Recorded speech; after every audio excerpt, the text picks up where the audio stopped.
ابھی ہمیں social media اور الیکٹرانک میڈیا کے ذریعے یہ اطلاع ملی ہے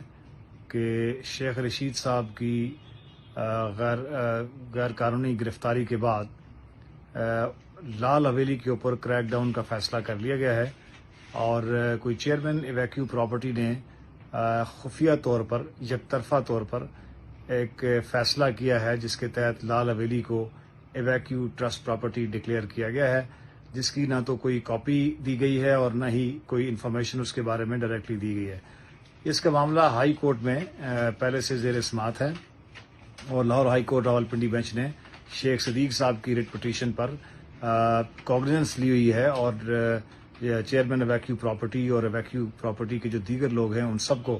نوٹسز بھیجے ہوئے ہیں اور ان کو ڈائریکٹ کیا ہے کہ وہ کورٹ میں پیش ہو کے بتائیں کہ کیوں وہ لال حویلی کے خلاف پروسیڈ کرنا چاہتے ہیں۔ تو لال حویلی جو کہ 1964 میں بدھا بی بی کو تھرو پی ٹی ڈی جو پرماننٹ ٹرانسفر آرڈر ڈیڈ تھا اس کے ذریعے ٹرانسفر کی گئی اور بدھا بی بی سے مختلف ہاتھوں میں بکتے ہوئے 1987 میں شیخ صدیق احمد جو میرے کلائنٹ ہیں اور شیخ رشید صاحب کے بھائی ہیں انہوں نے خریدی تھی تھرو رجسٹرڈ سیل ڈیڈ۔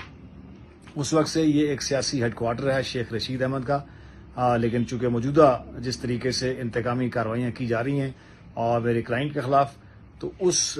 انتقامی کارروائی کے نتیجے میں لال حویلی کے خلاف بھی غیر قانونی پروسیڈنگز اختیار کی گئی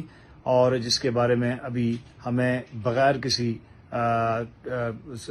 تحریری آرڈر کے نہ ہی ہمیں آرڈر دیا گیا نہ رائٹ آف ہیئرنگ دیا گیا، حالانکہ ہائی کورٹ نے ڈائریکٹ کیا تھا کہ آپ رائٹ آف ہیئرنگ دیں